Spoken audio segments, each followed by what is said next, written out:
Un hombre ciego, sentado a la orilla del camino, grita con todas sus fuerzas: Jesús, Hijo de David, ten compasión de mí. Muchas personas querían hacerlo callar, pero él insistía con más fuerza. Jesús se detiene, lo llama, lo escucha y lo sana. Ese hombre era Bartimeo, y al devolverle la vista, Jesús no solo le dio salud física, le restauró su dignidad, lo integró a su comunidad y le mostró que él también tenía un lugar en la mesa del Señor. Hoy, nosotros como iglesia estamos llamados a hacer lo mismo, abrir espacios donde cada persona, con o sin discapacidad, pueda sentirse parte del cuerpo de Cristo. Este mes, en Intercambio, hablamos sobre cómo la liturgia puede convertirse en un ambiente de inclusión y de pertenencia para los discapacitados, y por qué es importante construir comunidades donde el amor de Cristo sea accesible para todos.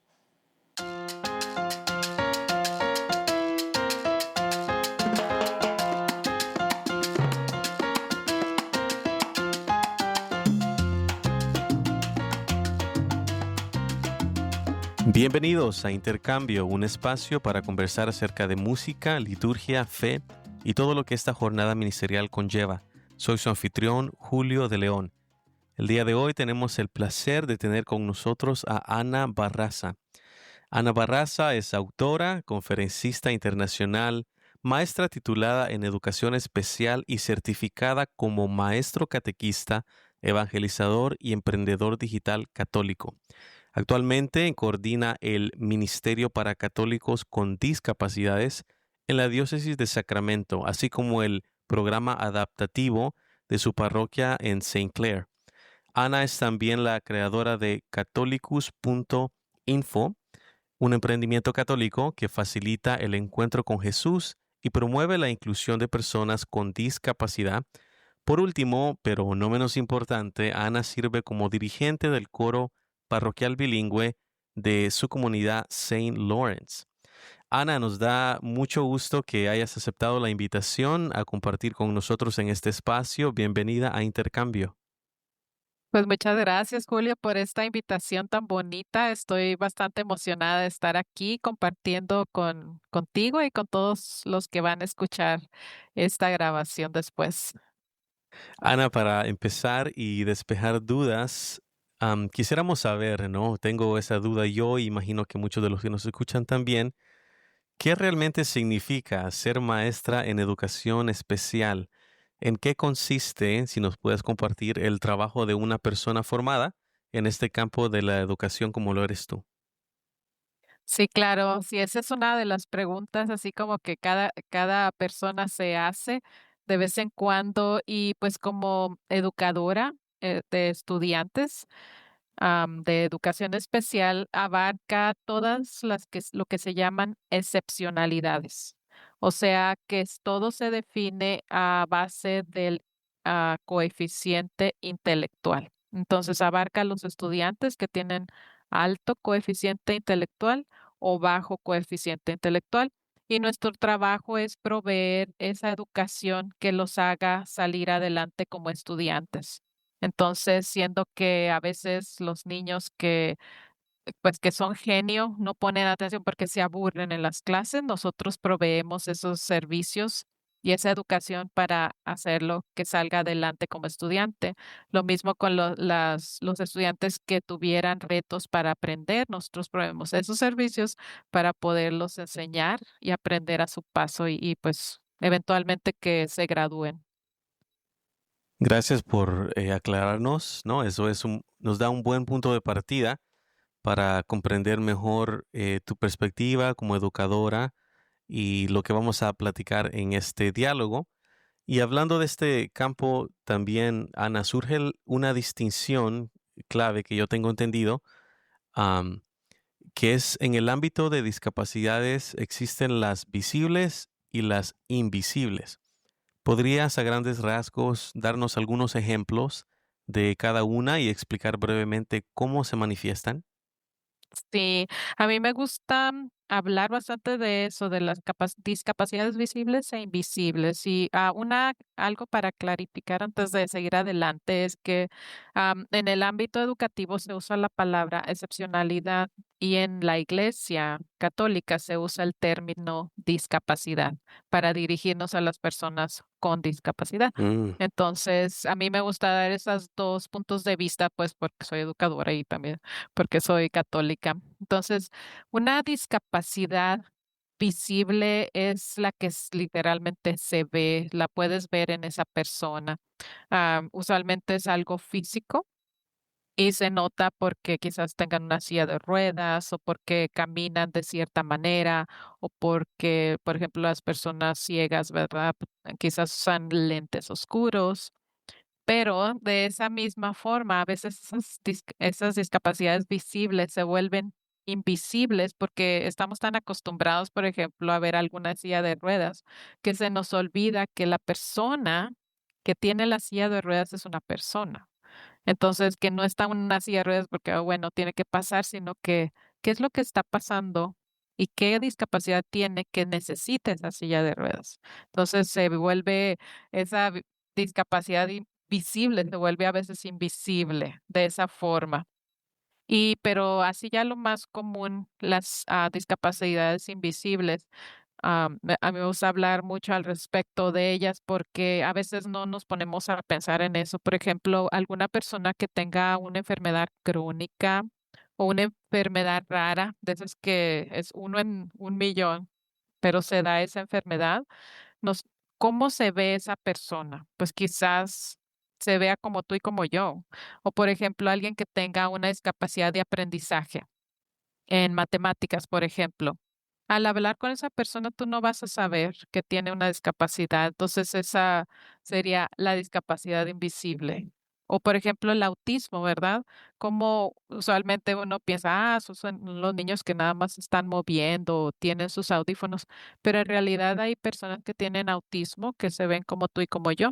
Y sería esa discapacidad invisible que no se nota a simple vista, pero que sí existe y es palpable en la vida. Sí. ciertamente son distintas realidades, ¿no? Que existen, como bien tú dices, aunque no las podamos ver. Otro punto que es importante reconocer es que lamentablemente venimos arrastrando, por así decirlo, ciertos modelos culturales que han marcado nuestra manera de entender las discapacidades. Tú tienes un libro, Ana, que recientemente publicaste con la casa editorial Liturgical Press, que se llama Así es. Together as One Body, juntos como un solo cuerpo. Y en ese libro tú mencionas modelos de discapacidades, como son el modelo de caridad, el modelo moral y el modelo médico. Son esos tres. Y lamentablemente a lo largo de las generaciones, ¿no? La sociedad ha venido cargando, por así decirlo, con esos estigmas o poniendo esos estigmas de esos modelos que hoy en día ya se deben de considerar desactualizados, ¿no? O absolutos. ¿Puedes explicarnos en qué han consistido estos modelos y cuáles serían los riesgos de seguir alimentando esas maneras erróneas de pensar o de percibir a las personas con discapacidad? Mira, sí, a veces uno se pone a pensar y dice, bueno, pues ¿por qué esos modelos cómo? Es una de las formas de cómo podemos comprender la discapacidad. Entonces, a través del tiempo, como yo te decía, en el campo educativo se comprende como una excepcionalidad, en la iglesia se comprende como una discapacidad. Y a lo largo del tiempo ha habido estos modelos que se han hecho, ¿verdad? Y no nos vamos a entrar mucho, pero han tratado de definir qué es una discapacidad, de cómo percibimos una discapacidad como sociedad, como individuos y también como persona con discapacidad, cómo se percibe. Pero tienes razón, todos estos modelos ya son obsoletos porque voy a definirlos más o menos, ¿verdad? Así Ujú. como bien rapidito porque cada uno podría seguir hablando al respecto, pero el primero que quiero mencionar y otra vez aclarar que ya no se usa, pero los vamos a platicar y ahorita vamos a ver por qué, porque todavía seguimos influenciados por ellos.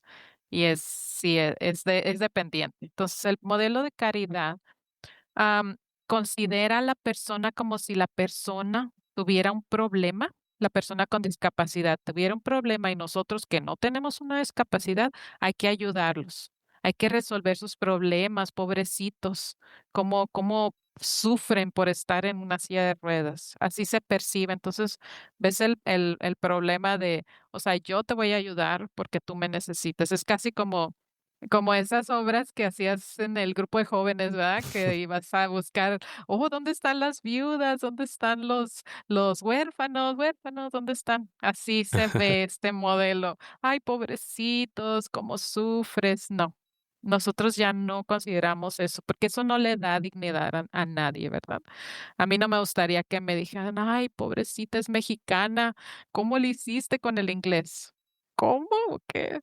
Siempre Sí, yo comparo la discapacidad pues, con mi cultura, ¿verdad? Porque me da bastante enfoque. Entonces, el modelo de caridad hacia la discapacidad no, ya no nos funciona porque no son personas que son pobrecitas.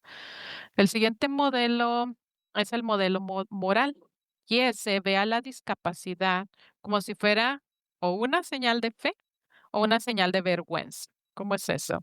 Una señal de fe es como cuando decimos, ay, es que Dios te mandó ese hijo porque ya sabe que tú puedes sacarlo adelante, es un angelito, míralo, te ha de dar mucha fe, sacarlo adelante. O podemos verlo como una vergüenza, ¿qué hiciste? Y sobre todo esto existe la culpa hacia la mujer, pues quién sabe qué ha de haber hecho la mamá, que ahora ya nació el niño así. Entonces, ese es un modelo moral que para nada trae a la persona dignidad, ni a la persona con discapacidad, ni a la familia misma. Y esto se encuentra muy arraigado en nuestra cultura latina. Yo he conocido gente que piensa que el niño no debe de salir de la casa porque qué vergüenza. De seguro que pues vergüenza ver al niño y vergüenza saber que seguro la mamá hizo algo que no debió de haber hecho. O de la otra forma, que lo usen como escudo de fe, ¿verdad? Yo soy muy piadosa, yo soy muy buena y por eso tengo un niño con discapacidad mm, que no debe de ser así. Entonces, la eso verdad nos se lleva. escucha mucho eso, Ana, yo lo he escuchado, ¿no? Tienes mucha razón. No te interrumpo, continúa con el último. Sí, sí, no, claro. Gracias por tu comentario porque es cierto, se escucha bastante. Sí, El modelo médico ve al cuerpo de la persona con discapacidad como si fuera débil y entonces trata de arreglarlo o de hacerlo más fuerte.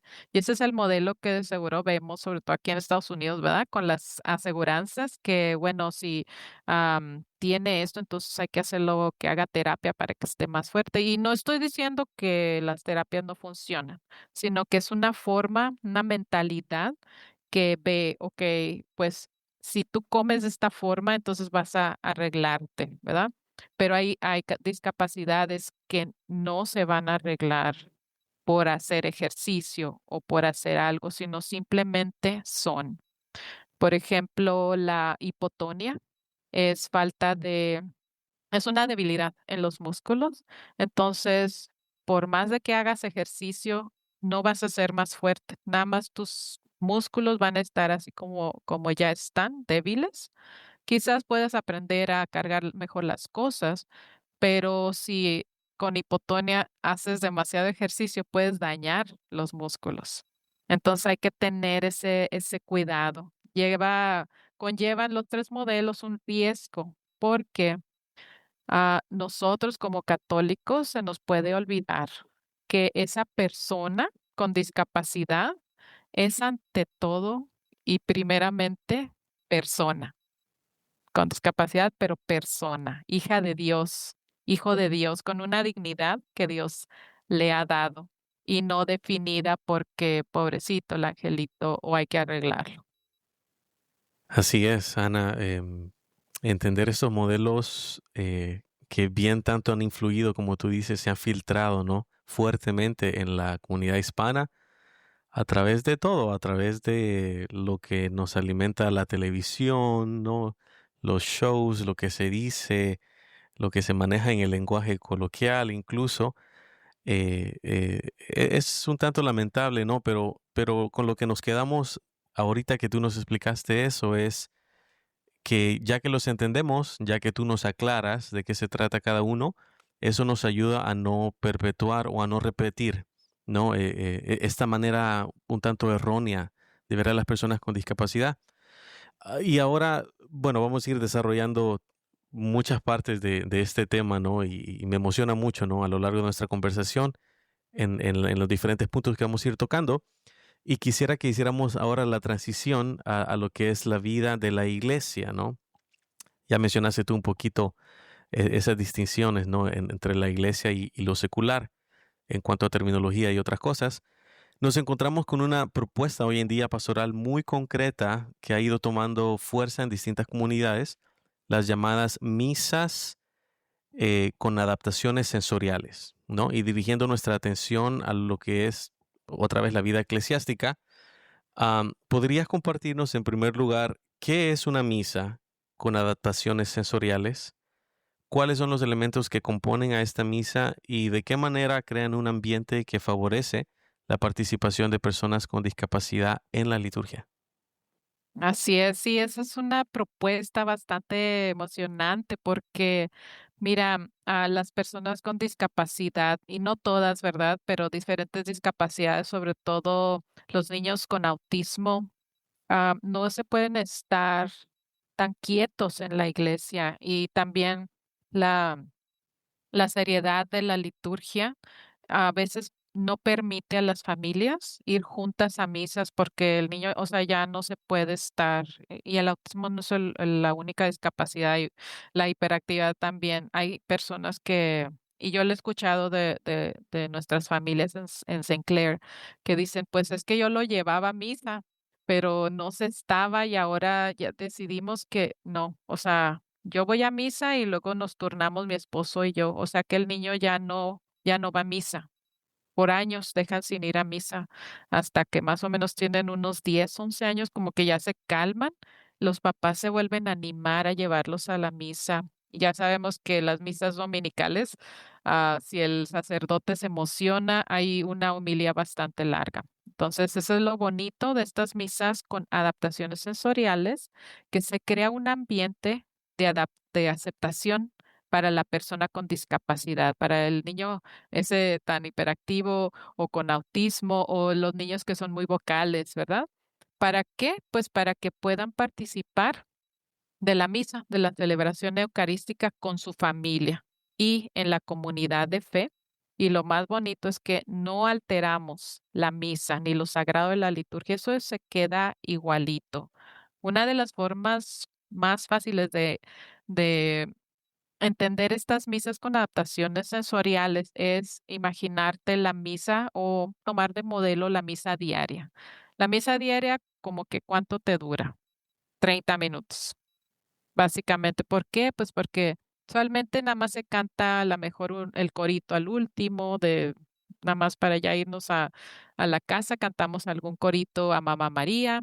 No hay o sea, todo es rezado, todo es, no hay canciones, quizás el aleluya. El padre hace una homilía súper cortita, que eso acorta la misa bastante, y todo fluye más rapidito. Entonces, así más o menos, ese es el modelo de las misas con adaptaciones sensoriales. ¿Qué pasa? Algunos otros cambios que, bueno, no son cambios, pero modificaciones que se podrían hacer es, por ejemplo, las luces tenues, porque algunas de las luces afectan la forma de percibir en el cerebro de algunas personas, cómo perciben esa realidad y les afecta. Entonces, las luces Interesante. sí, sí. Las luces tenues les ayudan porque baja la intensidad de la luz o, por ejemplo, en Saint Clair nosotros tenemos la bendición que tiene unas ventanas que filtran la luz natural bien a gusto. Entonces, cuando tenemos las misas, nosotros apagamos todas las luces, literalmente, y se usa la luz natural. Entonces, o sea, eso a veces se pasa en las misas diarias, ¿verdad? Que no quiere uno prender toda la iglesia o que está uno en la capilla de al lado, que dices, ah, mira, así se nos olvidó prender las luces. A veces pasa eso. Lo de la música también, usualmente utilizamos música más suave, ponemos nada más el piano o el órgano o nada más una guitarra, o hasta se puede hacer algo a capela. Ujú. ¿Por qué? Porque esa música calma a las personas. Claro que hay personas que les gusta la música así más movida, Sí. ¿verdad? Entonces, pero usualmente se usa más la música calmada. O sin música. Yo usualmente bueno, pues como yo sé de, de música litúrgica, siempre le digo a la persona que va a ser el cantor o si va a haber algún coro de una o dos personas, les recomiendo que sean las cuatro canciones principales, la de entrada, la de ofertorio, comunión y salida. Y quizás el aleluya cantado, si el padre quisiera cantar el aleluya, pero todo así suavecito. Se usa la música repetitiva para que, ¿por qué? Porque cuando haces un patrón de música, como que se hace un rezo como el rosario, ¿verdad? Es lo Ujú. mismo.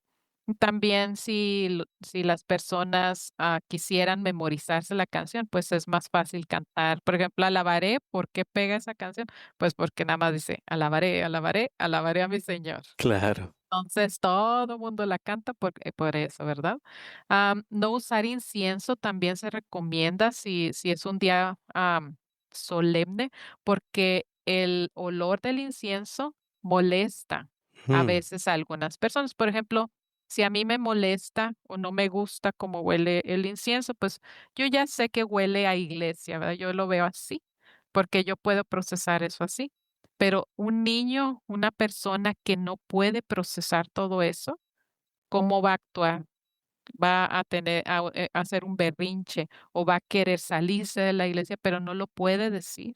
ujú. Entonces lo va a afectar. Entonces lo mejor es, no usas incienso o usas un incienso, por ejemplo, que huela a rosas, algo más Suave. suavecito, ¿sí? También puedes proporcionar misales de letra grande o imprimir tus propias lecturas en letra grande, así como que en 32 o 34. Sí, para las personas que tengan poca visión. Eso puedes hacer, o si no, la sociedad Xavier se llama, Xavier Society también te manda los misales en letra grande. Mm, Si tienes en tu comunidad gente que requiera. Otra cosa que se puede integrar es la lengua de señas para la comunidad sorda. Si tienes personas de la comunidad sorda, puedes pedir un intérprete o tener tu propio intérprete de lengua de señas para que ellos puedan seguir la misa.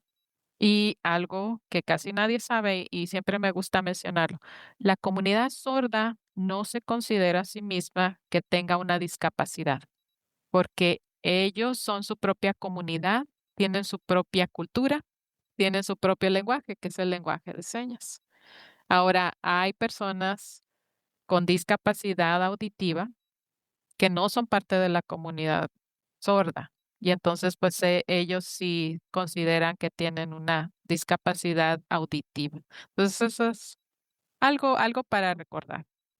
qué interesante, Ana, Sí, conocer los elementos de estas misas, ¿no? Las cuales hago el paréntesis de decir que son 100% válidas, como tú bien dijiste, ¿no? Haciendo la comparación con la misa diaria, son misas que tienen sus elementos fundamentales y esenciales de una liturgia, la presencia sacramental de Cristo en la Eucaristía y todo eso, ¿no?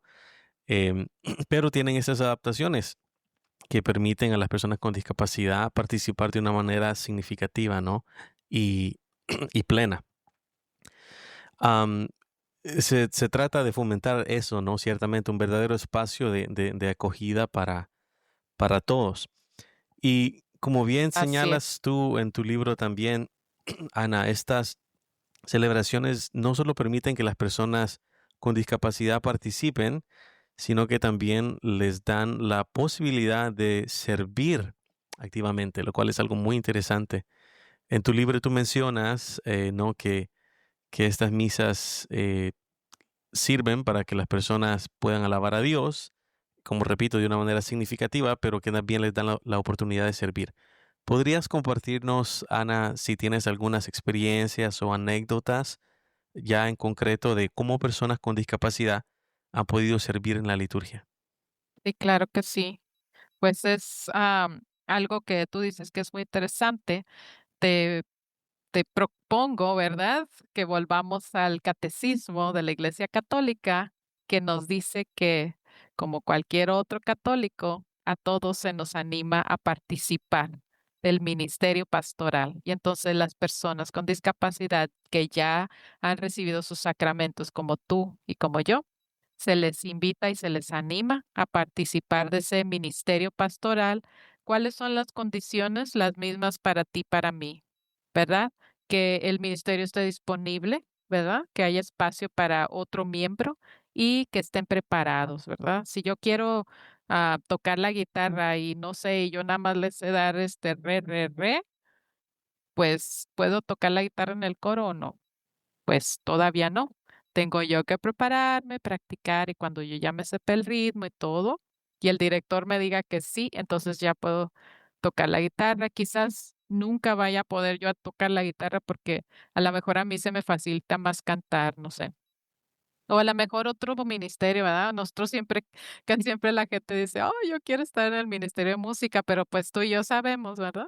Que no todo mundo tiene ese don, y pero no se preocupen porque hay otros ministerios pastorales. Entonces, esa es la misma, pues, formato o sabiduría que usa la iglesia. Si una persona con discapacidad quiere servir en el coro como lector, como ujier, Ujú, tiene que formarse igual que cualquier otro lector. Lo único que hacemos en esos casos es que quizás toma más tiempo, ¿verdad?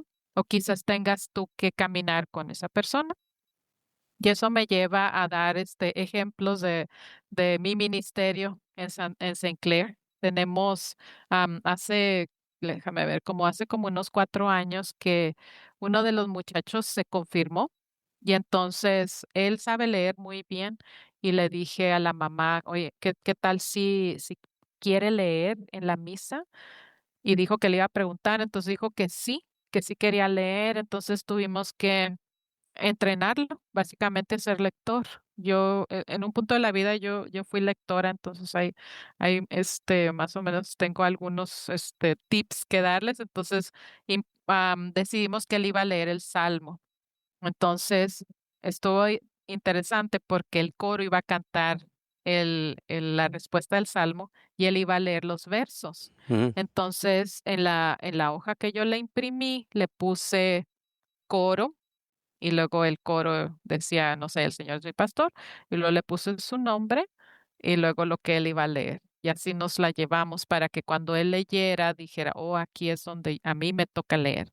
Practicó en su casa. Esto nos tomó como unas 4 semanas. Practicó en su casa. La semana antes de la misa, nos vimos en la iglesia para que él pudiera hacer la rutina de cómo subir, cómo está en el ambón, dónde poner la lectura, cómo poner el micrófono, todo lo que todo lector aprende. Pero tuvimos que caminar con él poco a poco. Pero gracias a ese entrenamiento que le dimos el día de la primera vez que él leyó, subió él solo y bueno, hizo la reverencia, hizo todo lo que tenía que hacer y ahora ya tiene pues esos 3, 4 años sirviendo cada vez que tenemos una misa con adaptaciones sensoriales en Saint Clair, él es el que lee el salmo. wow. Entonces, sí, es muy, muy bonito. Lo mismo con otro de sus compañeros, pero él lee la segunda lectura. A mí se me hizo bonito porque ellos se confirmaron. ¿Y qué hace uno cada vez que se confirma a un joven? ¿Qué le haces al último sino invitarlo a unirse a un ministerio? Entonces yo sabía que ellos sabían leer bien y que sería muy bonito que empezaran en esas misas con adaptación sensoriales. Tenemos una familia de una niña que todavía no hacía su primera comunión cuando empezó a llevar las ofrendas junto con su familia. Entonces hablé con los papás y dijeron, sí, sí, sí podemos. Entonces le dije, ok, bueno, pues vamos a practicarla. Y ya les dijimos cuál era el asunto. Ella le gusta correr. Cuando empieza a caminar, corre y luego ya se calma. Entonces tuvimos que practicarla para que no corriera, ¿verdad? Sí, Porque pues iba a llevar, junto con su papá, llevaron, lo más fácil fue el vino, no parece, ¿verdad? Porque es líquido, pero está tapado y si se mueve dentro de la vinaquera, es, no se no cae, se derrama como así. sí. Entonces caminó y el papá le estaba diciendo caminar, caminar, hasta que llegó hasta dárselo al padre y luego ya hizo una reverencia súper profunda. El padre la bendijo y se regresó corriendo, pero ya había llevado las ofrendas. ¿Y qué siguió haciendo? En su primera comunión, ellos fueron los que llevaron las ofrendas. Mira, Que esta iglesia sea un árbol en el fondo de tu casa, que haya fiesta y alegría y oración bajo sus ramas, con raíces bien profundas y sus brazos hacia el cielo. Que esta iglesia sea fecunda, dando frutos de consuelo. Árbol plantado junto a las aguas de vida eterna de nuestro Dios.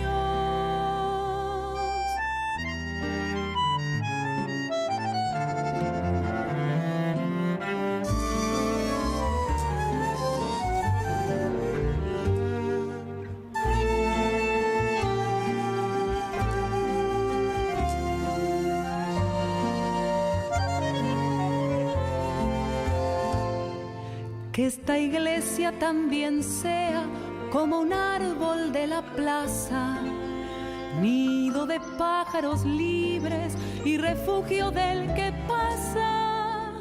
Y que sea como el árbol de la esquina de mi casa, que me ve llegar de lejos e imagino que me abraza.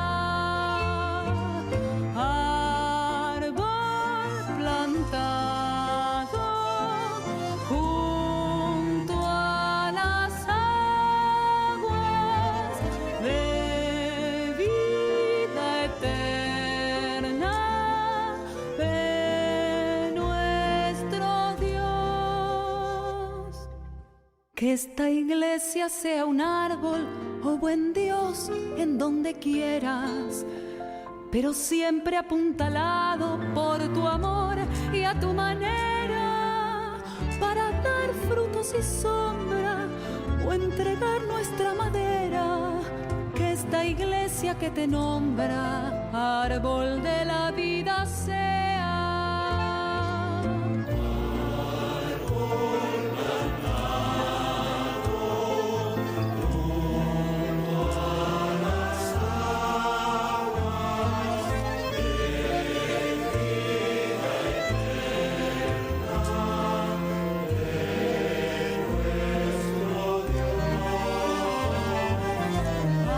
Árbol plantado junto a las aguas de vida eterna de nuestro Dios.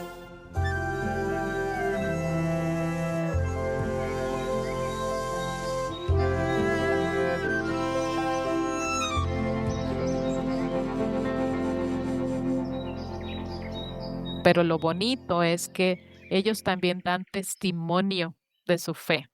Otras ujú, familias los ven y dicen, yo quiero también que mi hijo haga eso, ¿cómo le hacemos? Yo quiero que mi hijo lea también. Entonces, están siendo los o sea, que efectuando su fe, Sí, siendo testigos del amor de Dios en sus vidas. así es, están siendo como los pioneros, ¿no? En tu comunidad, que As- le hacen ver a las demás personas que sí es posible, ¿no? Con el debido acompañamiento, como tú bien dices, esa palabra de caminar con ellos, ¿no? Y es Así algo a lo es. que a lo mejor vamos a ir explorando un poquito más adelante en esta conversación, ¿no? Que se trata no de hacer las cosas por ellos, sino que con ellos, acompañar a las personas con discapacidades en sus ministerios. Eh, bueno, Ana, pensando que en este podcast está dirigido, que este podcast está dirigido particularmente a músicos litúrgicos, quisiéramos también profundizar un poquito más. Tú ya hiciste un tanto de mención a la música, ¿no? En las misas adaptativas, que mencionaste cantos procesionales, como es el canto de entrada, canto de ofrendas, de comunión, pero profundicemos un poquito más. Quisiéramos detenernos en este aspecto muy cercano a nuestro ministerio, que es la música como herramienta de catequesis e inclusión. Con el corazón de catequista que tú posees, Ana, ¿puedes darnos algunas pautas sobre cómo la música puede servir como herramienta catequética para personas con discapacidad? ¿Cómo podemos aplicar esto de una manera práctica en nuestros coros y en el servicio de guiar la oración cantada del pueblo durante la misa? Sí, claro. A mí pues me emociona hablar del tema porque mi primer ministerio es el Ministerio de la Música. En eso empecé y luego ya fui catequista, ¿verdad? Entonces, siempre la mera verdad, siempre yo aplico la música a las sesiones catequéticas adaptativas que tenemos, tanto sean en persona como virtual y también a través de, pues, del Ministerio de Jóvenes. Y ya saben que la música llega al corazón, habla al corazón. Ujú. Entonces, de la misma manera que nos habla el corazón a ti y a mí, les habla el corazón también, obviamente, a las personas con discapacidad. Entonces, esa música es la conexión a la catequesis, a la evangelización. ¿Y cómo podemos hacer eso? Pues, como ya les decía, pueden utilizar cantos repetitivos. Esos son los más efectivos, pero no nada más que sean repetitivos, sino que tengan enseñanza bíblica, enseñanza catequética, enseñanza mariana, algo que enseñe la fe, ¿verdad? Algo, bueno, yo también ahí le hago a componer canciones. Entonces, yo compuse un corito de Dios es una cancioncita bien chiquita, Dios te ama, porque ese es el primer tema que tratamos con los niños cuando empezamos la catequesis, que queremos que sepan, sino que Dios los ama.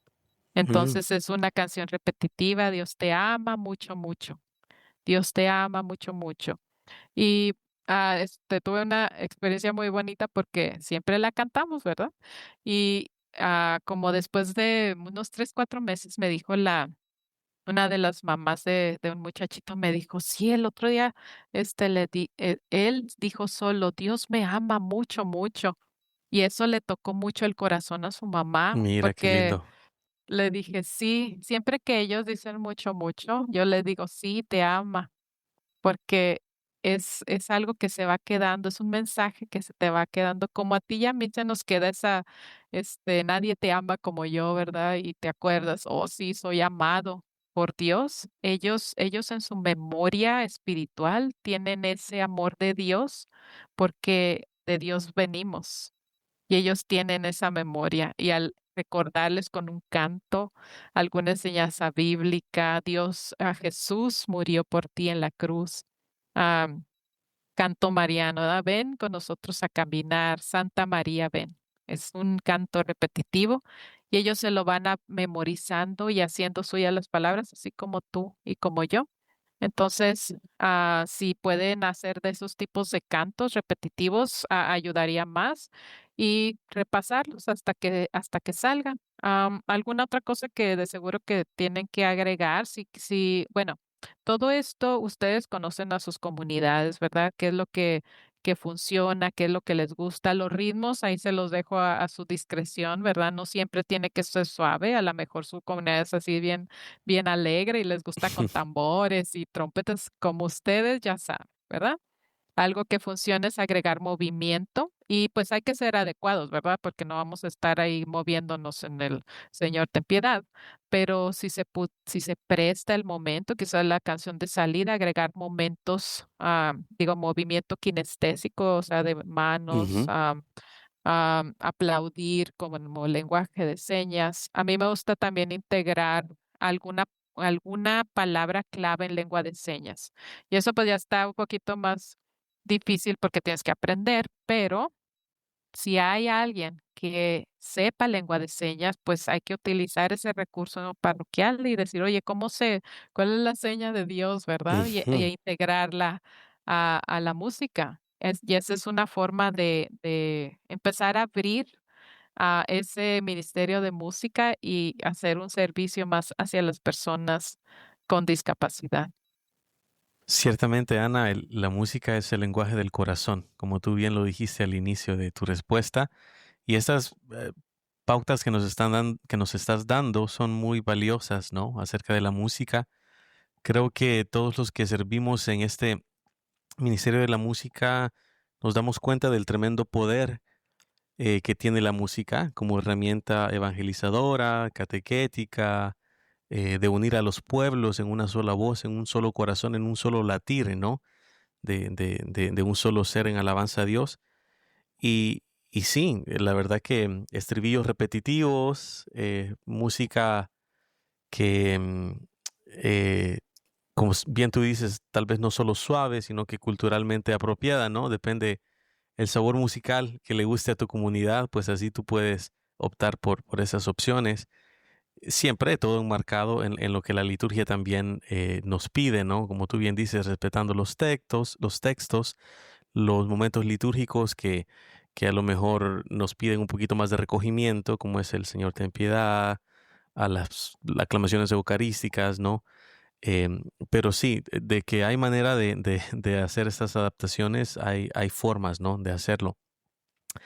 Eh, Algo que quisiera también, para ir concluyendo, tocar acerca de un punto que tocar acerca de tu libro, es que tú no solo te quedas con lo pastoral, ¿no? O lo práctico, lo cual tienes mucha sabiduría que compartir, sino que siempre nos vuelves a la palabra de Dios como fundamento. Me encanta que en repetidas ocasiones tú entrelazas el ministerio con personas con discapacidad con pasajes bíblicos en los evangelios, dándonos, por tanto, ese enfoque espiritual y de discipulado compartido como iglesia de Dios. ¿Qué nos puedes decir, Ana, al respecto? ¿Por qué es importante realizar ese ministerio a la luz de las Escrituras? Pues porque ya como sabemos, la Biblia es la base para conocer a Jesús en general, ¿verdad? Donde leemos sus historias, donde leemos las parábolas, su palabra, donde aprendemos de la palabra, sino en la palabra misma. Entonces, cuando yo empecé este ministerio con discapacidad así ya más a fondo, empecé a meditar y dije yo, pues como que a qué modelo queremos imitar, ¿verdad? Yo siempre me guío por los santos, pero los santos te vuelven a quién sino a Dios. Y en este instante a Jesús. Y a mí me gusta mucho, am, y por eso volvemos a la Biblia, porque cómo Jesús actuaba hacia las personas con discapacidad, pues que siempre los trataba como personas. Y eso a mí me encanta y ese es mi modelo de ministerio es ese. Así como Jesús trataba a Bartimeo, al ciego Bartimeo, así como persona lo trataba, yo también quiero tratar a todas las personas con las que sirvo como persona, como Jesús me trata a mí como persona amada. Entonces, una de mis historias bíblicas favoritas es la historia de Bartimeo, ¿verdad? Que a Ujú. mí sí me gusta interpretarla como yo la veo, ¿verdad? Si no dicen las escrituras, pero me supongo, ¿verdad? Que Bartimeo, al estar ciego y al haber escuchado de Jesús, se había puesto a pensar, cuando venga Jesús, yo voy a gritar porque yo necesito aquí como que me ayude. Entonces él ya tenía un plan, eso es lo que yo creo, que ya tenía un plan porque se puso a gritar y luego cállalo si puedes, ¿verdad? Entonces cuando dice que qué está pasando, Dice, no, es que viene Jesús, le dicen. Dijo, oh, entonces ya ni la pensó. Nada más que dice la Biblia, sino que se puso a gritar, Jesús, hijo de David, ten piedad de mí. Y la gente le decía que se callara. Eso sí dice la Biblia, que se callara, pero él no, él gritaba más fuerte, Jesús, hijo de David, ten compasión de mí. Y esto es lo bonito de ese momento, porque consideremos que Bartimeo estaba ciego, que era una persona con discapacidad, ahora se consideraría así. Y Jesús, en lugar de ir a donde estaba Bartimeo y decirle, ay, pobrecito, a ver, levántate, déjame te sano. Eso no es lo que pasó. Y eso a mí me llama mucho la atención. ¿Qué es lo que pasa? Sino que Jesús dice, tráiganmelo. O sea, invita a la comunidad a ayudar y caminar con Bartimeo y traérselo a Jesús. Y entonces pasa aún todavía más sorprendente para mí la pregunta de Jesús, que le dice a Bartimeo, ¿qué quieres que haga por ti? Y yo pienso y digo, ¿cómo que qué? ¿Cómo que qué quiere Jesús? O sea, no ve, pero de seguro que Jesús no lo trata como pobrecito no ve. Jesús lo ve como persona, Mm. vea o no vea. Y le pregunta como persona, ¿qué quieres que haga por ti? O sea, no supone Jesús que lo que él necesita es ser Eh, curado de su vista, sino que le dice, no, ¿qué? Como persona, ¿qué quieres que haga? así. Y todavía se espera a que Bartimeo le diga que vea.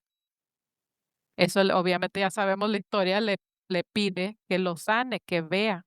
Entonces, pero lo importante de ese momento para ti, para mí es ser como Jesús y cuando veas a una persona con discapacidad o vengan a tu parroquia a recibir cualquier tipo de servicios, no pienses tú, oh, pues de seguro quieren que el padre ore por ellos o quiere entrar al programa de catequesis o quiere, no, no sabemos qué quieren. Nuestra pregunta debe ser exactamente el modelo de Jesús. ¿Qué quieres que haga por ¿Qué quieres que haga la iglesia por ti? O cómo está, buenas tardes, a qué viene, qué se le ofrece, ¿verdad? Sería en español sería, ¿qué se le ofrece? Y luego ya que la persona diga, si quiere como Bartimeo que vea, que entre a la iglesia, lo que ellos estén buscando, pero nosotros verlos desde el punto de vista como Jesús, como una persona. Yo creo que ese es el corazón de este ministerio, ¿no? Realmente restaurar, aunque quizás suene un poquito feo la palabra, pero restaurar esa dignidad humana que a lo mejor no se ve o pasa desapercibida, ¿no? En las personas con discapacidad, como tú compartías al inicio, cuando vemos a alguien en una silla de ruedas, ya a veces ni siquiera nos mueve nada, ¿no? Sino que decimos, bueno, es una persona más y ya. Y no la saludamos o no le damos un gesto de bienvenida o una sonrisa. Y son esas pequeñas cosas, esos pequeños gestos en la comunidad, ya sea en el coro para los que nos escuchan o en el ministerio de ujieres o los mismos ministros consagrados como los sacerdotes, ¿no? Los párrocos, los obispos. Todos nosotros como iglesia somos parte de este cuerpo místico y por lo tanto tenemos que ser hospitalarios, ¿no? Y tener esa acogida y ese visto por igual, como quien dice, para todos, sabiendo que todos somos miembros de la iglesia, todos estamos llamados a esa santidad, a ese discipulado, ¿no? De seguir a Cristo y de seguir a Jesús. Mencionas algo muy, muy importante, creo, Ana, de que Jesús es el centro, ¿no? Teológicamente Jesús se considera que es la realidad más, es la revelación más grande de Dios para con el mundo. O sea, nada más y nada menos que el Hijo de Dios, ¿no? Quien ha estado tan cerca del Padre, quien vino al mundo encarnado y nos vino a mostrar un lado de Dios quizá un tanto distinto a lo que nosotros experimentamos en el Antiguo Testamento, ¿no? Nos viene a mostrar la cara de un Dios misericordioso, de un Dios bondadoso, de un Dios que se acerca, que camina y tiene esa preferencia, esa opción preferencial por los pobres y por los necesitados y por los últimos, ¿no?, de la sociedad, como también nos viene alentando mucho, nos ha venido alentando mucho el Papa Francisco, que en paz descanse, en su papado, ¿no? A poner la mirada en esas personas, en esa porción de la iglesia que muchas veces tenemos negligencia para con ellos. Ana, ha sido maravilloso compartir contigo. Yo sé que hay mucha tela que cortar. Aquí podríamos estar mucho tiempo platicando del tema, pero vamos a ir arribando ya a una conclusión. Y como es de costumbre, quisiera invitarte a ti y a los que nos escuchan a que nos unamos en una breve oración, encerrando todo lo que hemos conversado, ¿no? A través de esta oración, poniéndonos en las manos de Dios para que dé fruto verdadero de amor en nuestros corazones y en nuestras vidas. Así que vamos a juntos orar y decir: Dios, Padre Todopoderoso, queremos darte gracias, Señor, por la vida, por el privilegio de conocerte, por el privilegio de escuchar de ti, así como escuchó este ciego. En ese pasaje bíblico nosotros hemos escuchado de ti, Señor, y conocemos de las maravillas que tú haces. Conocemos que tú eres el Dios que obra, que cambia corazones, que cambia vidas, que cambia y guía a los pueblos. Señor Jesús, tú que acogías a cada persona con ternura y amor, abre nuestros ojos para reconocer tu rostro en nuestros hermanos y hermanas con discapacidad. Haznos una iglesia donde todos tengamos un lugar, donde cada voz, cada gesto, cada don sea valorado, Señor. Que nuestras celebraciones, nuestra música, nuestra oración sean espacios de verdadera comunión, donde juntos como un solo cuerpo podamos alabarte y glorificarte, Señor. Te pido también por la vida de Ana, para que tu Dios la sigas iluminando, para que tú sigas caminando con ella, que tu Espíritu Santo siga derramando su luz sobre su vida, sobre su ministerio, sobre su familia también. Ella que en carne propia ha experimentado esto que practica, Señor, sabe lo que conlleva, y por lo tanto te seguimos pidiendo, Señor, para que tú le des la sabiduría para seguirnos iluminando a nosotros también a través de sus conocimientos, a través de su ministerio. Todo esto, Señor, te lo pedimos por Cristo nuestro Señor. Amén. Amén. Ana, muchísimas gracias por iluminarnos una vez más con tu sabiduría y experiencia a esta comunidad de oyentes de este podcast. ¿Algo más que quisieras compartir para despedirte? Sí, yo te doy las gracias por esta invitación y animo a todos a que sigamos y vayamos juntos como iglesia, como un solo cuerpo, con las personas con discapacidad y sin discapacidad, a seguir sirviendo juntos. Amén. Para más información pueden visitar la página web catholicus.info, o pueden también obtener el libro de Ana Barraza titulado Together as One Body, de la publicadora Liturgical Press. A manera de resumen, hoy Ana Barraza nos recordó que la inclusión no es un añadido, sino una exigencia del Evangelio. Aprendimos a distinguir discapacidades visibles e invisibles, a dejar atrás modelos anticuados que estigmatizan y a ver las misas con adaptaciones sensoriales como respuestas pastorales que permiten la participación de todos los fieles. La música, además, es una herramienta catequésica poderosa. Esos pequeños cambios, ¿no?, como un saludo intencional, adaptaciones sencillas al repertorio y la invitación a servir, pueden realmente transformar la vida de una comunidad. Y sobre todo, hagámoslo con las personas, no para ellas, sino que caminando juntos. Gracias, Ana, y a ustedes por escucharnos. Esto ha sido un episodio más de Intercambio, traído a ustedes gracias a GIA Publications. Envíenos sus inquietudes o sugerencias y suscríbanse a nuestro podcast para que sigan siendo parte de esta conversación, siempre unidos, siempre en conjunto. Hasta la próxima.